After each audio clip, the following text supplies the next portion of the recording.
Hey everyone, I'm here to talk to you a little bit today about salts and whether or not salts are going to behave like acids, like bases, or if they just behave like neither one and are neutral. There's some ways that we can figure out just by looking at the parent acid and parent base how that salt will behave. So let's get started. And the first thing that I'd like to draw your attention to is remember that any salt, assuming that it's a soluble salt, is going to dissociate in water.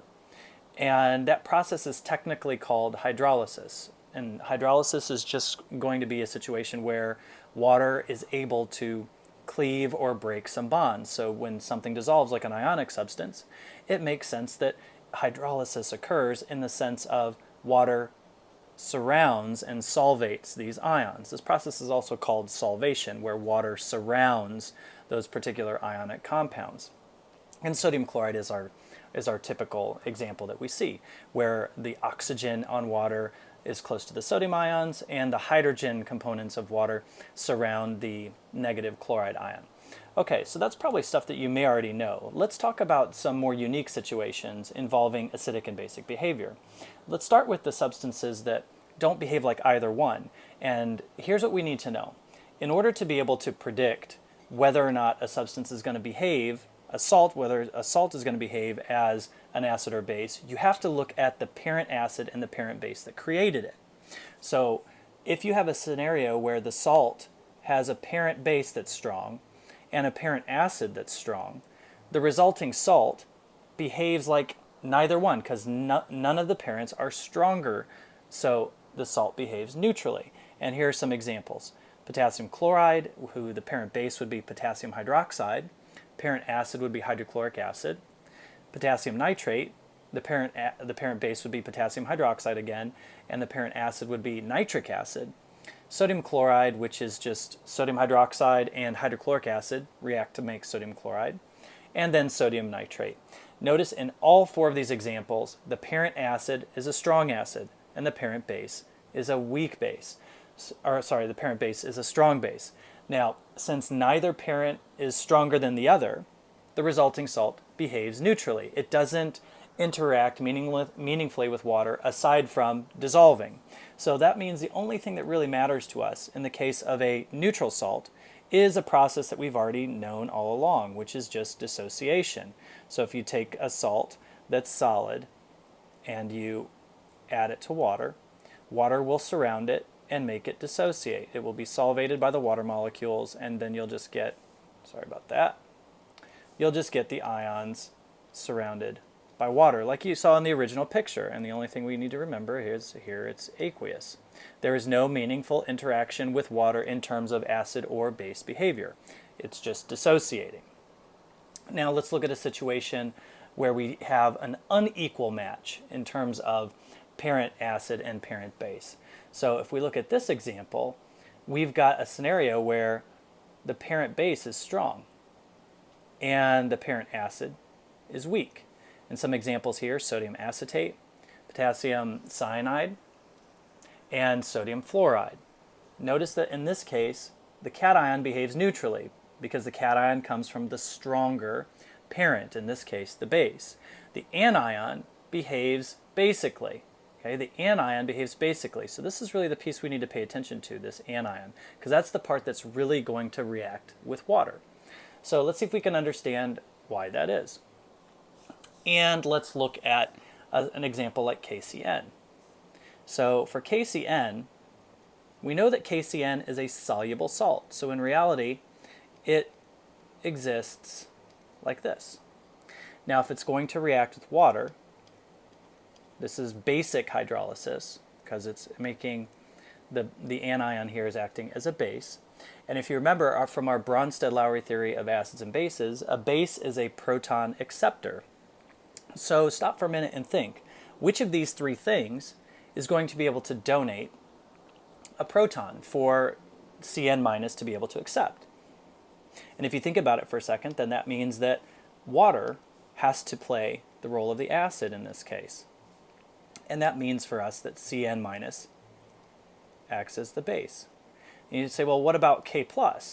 K+ is just a spectator. It doesn't contribute. It doesn't interact. Okay, notice we set up here the cation is neutral. So we can finish the process now. So the acid donates a proton. So that means we form this acid, HCN, and water, having lost a proton, now becomes hydroxide, and then K plus is still hanging around in solution. So by looking at our products, we can understand, well, hey, I understand now why the solution, the resulting solution, would be basic, because we see that production of hydroxide.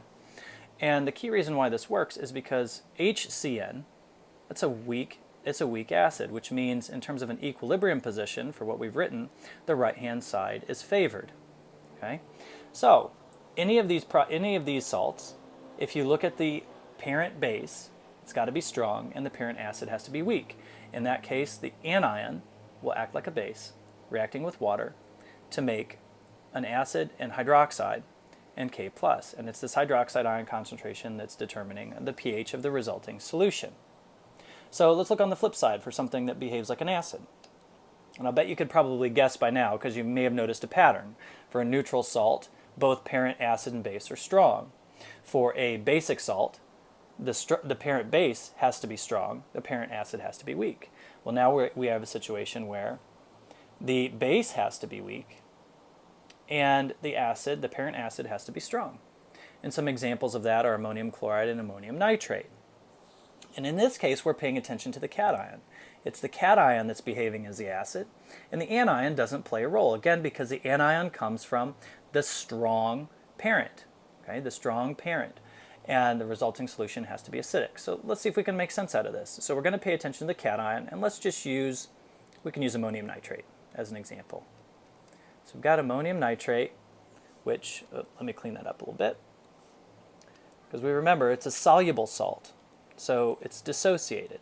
That's how it exists. Ammonium and nitrate, and we've got to have water in here, and it's going to react to form. So remember, from acid-base theory, a Bronsted-Lowry acid is a proton donor. So in this case, we know the solution is behaving acidic, the cation is behaving acidically, so NH4+ has to donate a proton.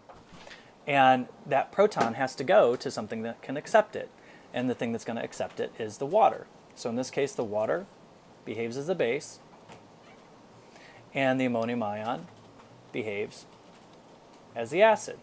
And what that gives us as a result is ammonia, NH3, and the hydronium ion, which we know as the acid particle, and then we've got nitrate just hanging out as a spectator. So, just to wrap up, the key things to think about when you're trying to determine the behavior of the salt. Think about the base and the acid that have to react in order to make that salt. And then use what you know about identifying strong acids and strong bases to determine what combination you're dealing with. If it's a weak base, strong acid, the salt will behave like an acid. It always behaves like the stronger parent. If it's a situation like this, where the parent base is strong and the parent acid is weak, then it'll behave like the stronger parent and be basic. And if they're both strong, then the solution behaves neutrally, and it doesn't meaningfully react as an acid or a base with water. So that's that. Hope you guys found this helpful. Have a great weekend.